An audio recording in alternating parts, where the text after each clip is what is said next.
Evo prije dokumentarnog filma o piramidama imamo iznimnu čast na 4D portalu gostiti jednog od najpoznatijih istraživača teorija zavjere na cijelom svijetu, a vjerojatno i kod hrvatskih ljubitelja zavjera, David Icke. Nice to meet you. Thank you. Thank you for this interview and opportunity for 4D portal. Well, we will start with questions because we don't have much time. This is your third trip in Croatia. What impressions have you gained by walking the streets of Zagreb and through casual conversations at the Croats' conscious nation? Well, I haven't done a lot of walking because it's been bloody cold.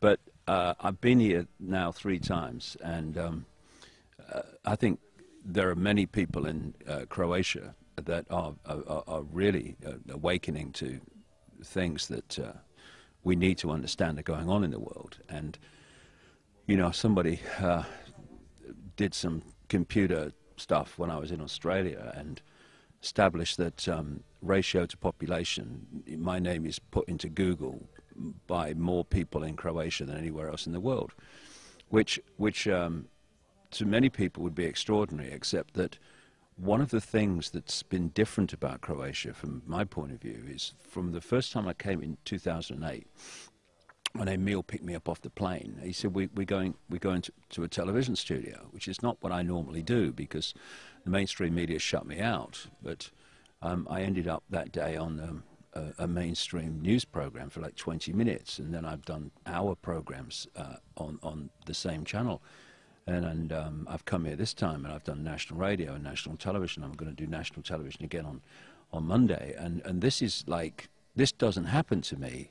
Where the mainstream media are interested is to ridicule me and all that stuff, which is what happens in Britain. So being able to get this information out into the mainstream like that has really been a massive bonus in Croatia, and has made a real difference in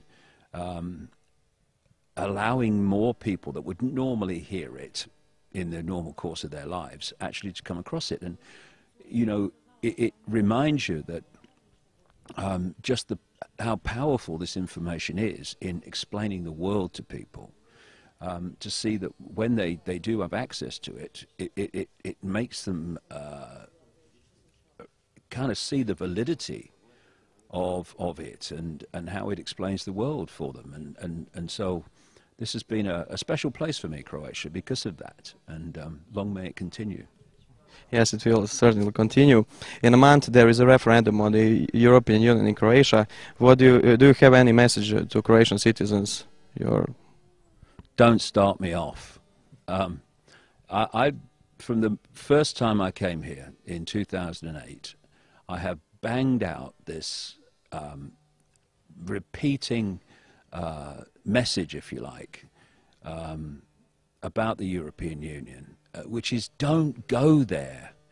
You know, when I look at the catastrophe that the European Union is, that what's going on economically now, where we have a situation in a so-called free Europe where 2 bankers have been appointed as prime ministers of Italy, a country of 60 million plus people, one of the biggest economies in Europe, and of Greece, and that this guy Monti in Italy is a European president of the Trilateral Commission, one of these manipulation groups that I've been exposing all these years. The other guy, Papademos, over in Greece, he's a member of the Trilateral Commission. They're both major bankers, and they're running these so-called democracies in Europe without even seeing a ballot box, never mind having someone use one to elect them. And at the same time, in line with this mass manipulation technique that I call problem, reaction, solution, create the problem, then offer the solution to change society as you want it changed. We now have these ludicrous, arrogant people like Jose Barroso, the president of the European Commission, and people like Merkel and Sarkozy and this guy, Herman Van Rompuy, the so-called effect president of Europe, unelected again by the people. And they're saying to overcome this economic collapse, which they have orchestrated along with the networks they represent, we're actually using the term now for the first time, because they've been frightened to up to this point, although it's been the game all along. They must have deep integration in Europe. Now, what does deep integration mean? When you've got a situation in which now something like 75% and growing of laws that affect British people every year do not start out in the Westminster Parliament. They start out among the dark suits in Brussels, who again have never seen a ballot box. And 75%, and now they're talking about deep integration beyond that. What does that mean in terms of people having no say in their own lives? And, you know, the European Union has a law for everything. Down to the fine detail of your life. And we in Britain, who joined in the early 70s, have had this erosion of sovereignty, erosion of freedom, the constant imposition of more and more rules and regulations, but at least it's happened over a period of time. Countries like Croatia, symbolically, there's a tsunami gathering on the borders called red tape, regulation. You can't, you can, you must, you mustn't. That is waiting to swamp this country once, if you know, God forbid, you do go through and join the European Union. And, you know, even down to this, I've been, you know, exposing, and I will in my event here, the nature of these green light bulbs, right, which are actually not green at all. They're bloody lethal, contain mercury and all that stuff. They give off radiation, they give off damaging chemicals. And it was nice to come to my hotel in Zagreb, and I always do look at the light bulbs, and every country I've been to on this tour, Australia, New Zealand, America, you've looked at the bloody light bulbs, and they're those wiggly bloody things, right, and that means I don't put them on unless they're way at a distance on the other side of the room. But it was great to come to Zagreb and look at the light bulbs, and they're the original ones, the incandescent ones, you know, the ones that don't do you damage like that. But when you join the European Union, if you do, they're going to become compulsory in Croatia, because the European Union have already banned the production and sale of those alternative light bulbs that we've had since electricity was discovered and created. And that's just one example of this tidal wave of regulation and red tape. And the moment some member of the Croatian political class, who was ever in power at the time, signs the final document, that's the end of Croatia. Croatia's not a country anymore, just as Britain's not a country anymore. Croatia at that moment becomes an administrative unit within a bureaucratic spider's web. And what happens in Croatia will no longer even be decided at your parliament building in Zagreb. It will be decided by dark suits in Brussels at the European Commission, who will start dictating every area of life. And they are at this time engineering economic collapse to justify not only the further massive integration, in other words, centralization of the dictatorship in Europe, economically and in other ways.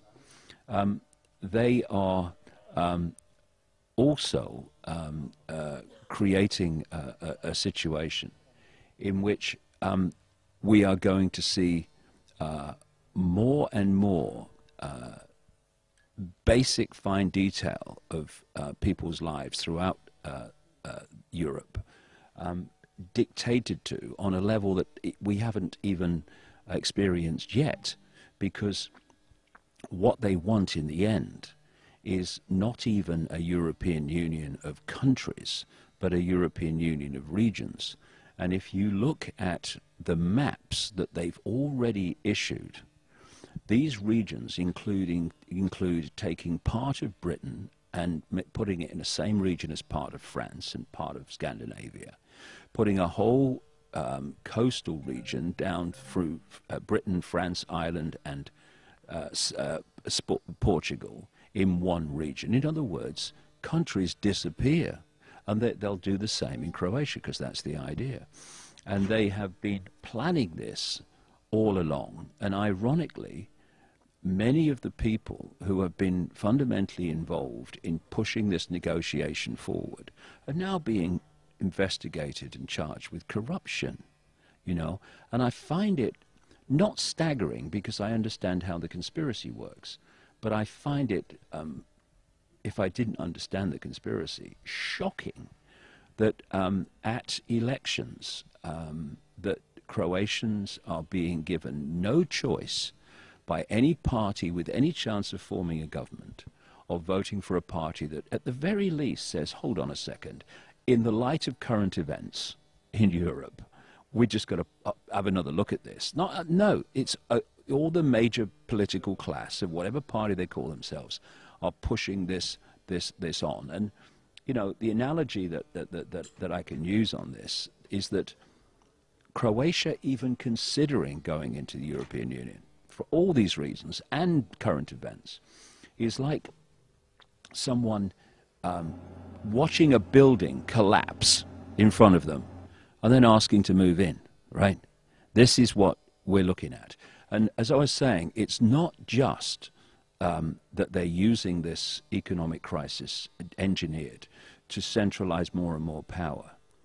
They want to use this crisis to kick on with what they've done in Greece and Italy, which is to go on replacing elected governments with appointed bureaucrats, because in their own writings of this network behind this whole global conspiracy, they talk about their desire to move into a technocracy where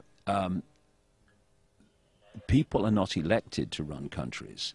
They are experts, technocrats and experts in various things, and scientists and academics that actually run the countries and run people's lives, not elected people. And there are organizations, like there's a training organization in Britain that works in many other countries too, called Common Purpose. Otpor. Common Purpose, yeah, which have been training with government money the leaders of local government administration, right? And these people working for Common Purpose actually talk about the post-industrial, post-democratic society that they're training these people to run.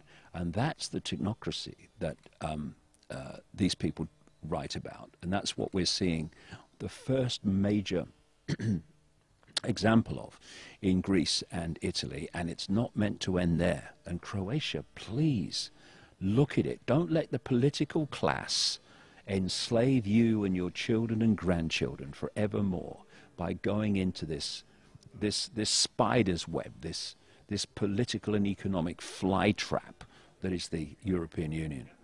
New World Order is all around the world. My hometown of Slavonski Brod is under the constant smoke of pollution of the Russian oil refineries in Bosnia. How important is the activism against the global corporations, and do you have a message for my townspeople?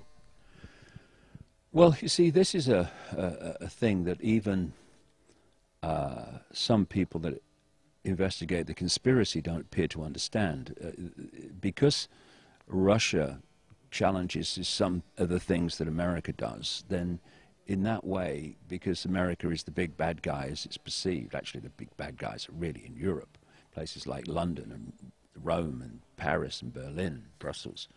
And, you know, there's some real unpleasant bad guys in America, but to a very large extent, America is firing the guns. And people see that happening, but the gun's being loaded in Europe, and America's much more controlled than people realize. And some conspiracy writers, therefore, go, well, Russia's not so bad because it's having to go at America. But like Daniel Estulin, maybe. Yeah, I mean, the idea that someone like Vladimir Putin is anything but involved is ludicrous. And so what we're looking at, for instance, at the moment, is, as I've been writing about for such a long time, we're seeing the pieces being moved around to create a third world war. And as I said, you know, so many years ago, that is designed to be what we call NATO, North America, Europe, in conflict with Russia and China. And the idea is that they've had 2 world wars, all of them planned, and 3 were always planned, to, in 3 stages, transform global society with this world government, world central bank, world army, to stop this ever happening again, even though we're the ones doing it, a world currency, etc., etc. And so you look at Russia and you look at China and you look at the NATO countries, and they are promoted and projected as being, you know, isolated and different from each other. But when you get high enough, you get into the Putins, you get into the upper levels of the Chinese leadership, you're meeting basically people controlled by the same force that control Obama and Cameron and Sarkozy and Merkel.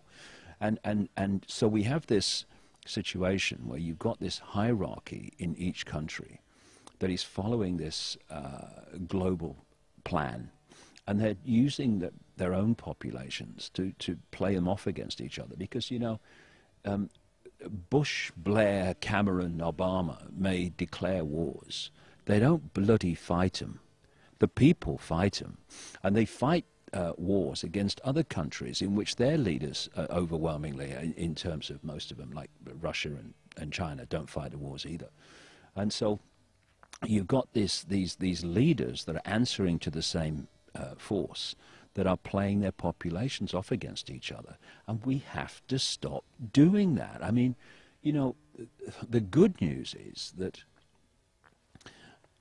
the ratio of people in full knowledge of where they're pushing the world is absolutely tiny compared with the target population of 7 billion. And what they have to do, therefore, is divide and rule the target population, to a certain extent recruit from the target population for their people in uniform and their administrators, but overwhelmingly divide and rule the target population through divisions of religion and race and culture and income bracket and all this rubbish. We as a people, as part of this target population, we need to look at ourselves and say, hold on a second, if we don't put our conflicts down, if we don't put our differences aside and come together on this, then we're going to be sitting, symbolic and literally, in a bloody prison cell a few years down the road. And then we can sit for as long as we bloody like and argue about who's got the best religion and all the rest of it. But and then it will be too late. We need to come together, Jew and Arab and middle-class American and Croatians, come together, because we may speak different languages, we may come from different parts of the world, but we're all being manipulated by the same force. And we are the many, they are the tiny few, and they can only do what they do by dividing and ruling us, and it's so important that we stop that happening. Many 4D portal readers in the Balkan region ask, why don't you come to the other countries of this region? Quite simply, ask me. You know, the journalist asked me this week, well, how do you choose where you go? I said, I don't, it chooses me. You know, people ask me, and if I feel it's right to go, I go. So no one in these other countries have asked me. So if they did, I'm sure I'd go, absolutely. Yeah. Okay, some Croatian media have devoted their attention to your arrival, but only through the aspect of your financial gain. I do not want to interfere with this segment, because by the reading of your books, that impression just don't hold the water. But I'm interested in what kind of major court allegations are against you, and what is their background. Well, no, I see. I'm not going there. I'll tell you for why. I'll tell you where this has come from.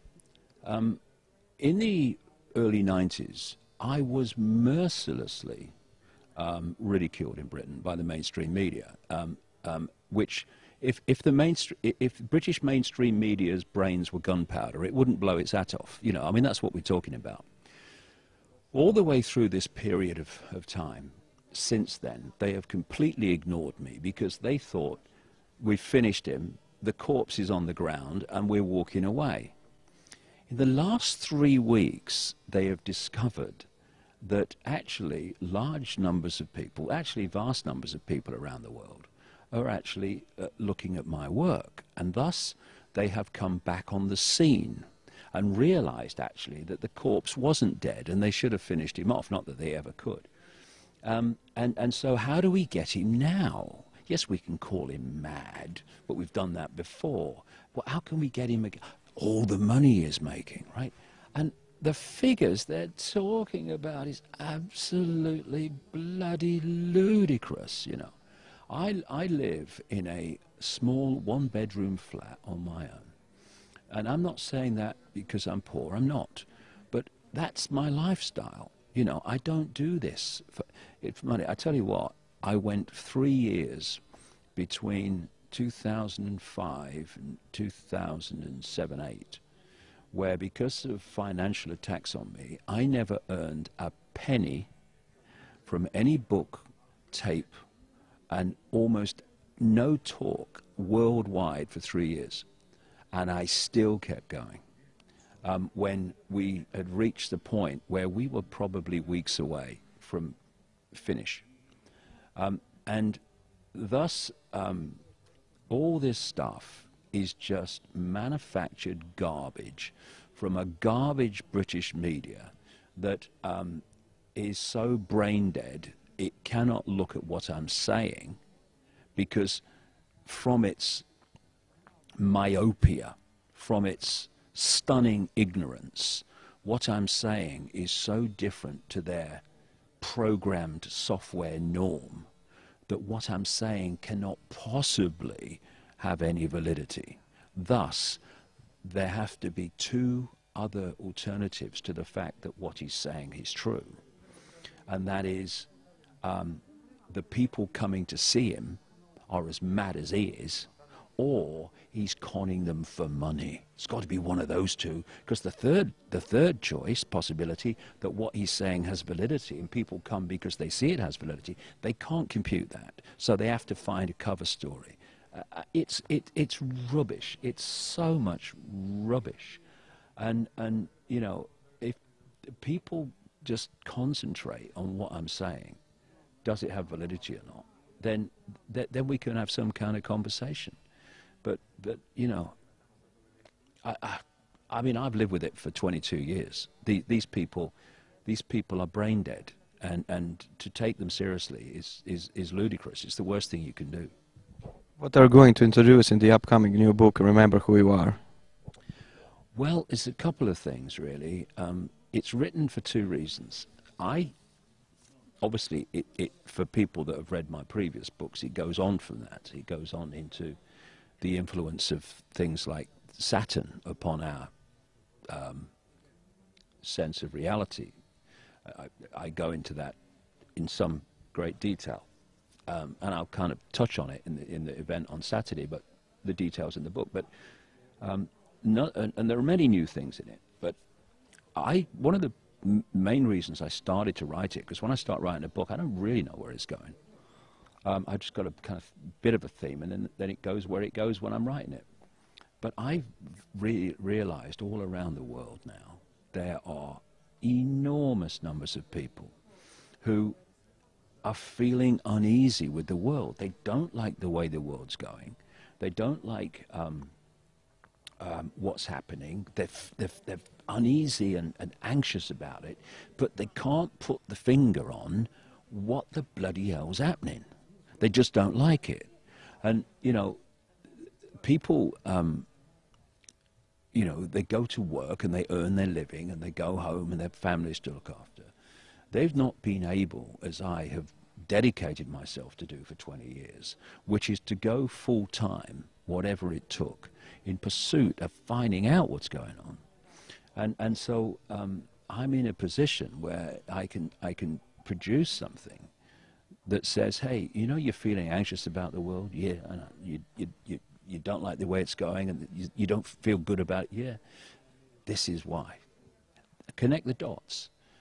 that other people can't connect because they're too busy, you know, often surviving and living their lives and earning a living and stuff. So that's one of the major reasons I wrote it. And I think that for that reason, it's going to have a massive impact, because a lot of people who are in that, I don't like what's going on, what's happening, are going to read it and they're going to go, oh my God, that makes so much sense. Because if you don't know where we're being taken and the manipulation methods to take us there, you haven't got a compass, you haven't got a sat-nav to make sense of world events. Once you have a fix on where they want to take us and how they take us there, then you suddenly see world events in a completely different way, and one in which, you know, because I know people who've been through this process. I went through the process years and years ago, where you reach the point where you go, you've got these basic kind of coordinates of what's going on, and suddenly, you know, someone's reading a news item at you, some politician's making a speech, and you're going, that's where that's going, that's what he's saying there, he's saying that because he wants that to happen. And this is what I'm trying to get across, these coordinates that explain why the world is as it is and why world events are happening as they are. If you know, for instance, that the plan long term has been always to create a third world war by creating conflict between Israel and some Muslim countries like Iran, then current events are not haphazard. Someone, they're pepper bombing Libya now. Oh, look, oh no, they've gone into Syria. That suddenly, these are not random. You can see exactly why they're doing it and where it's going. So this is why this information is so important, that people can then get a fix on reading the world in a very different way. Thank you very much for this great interview.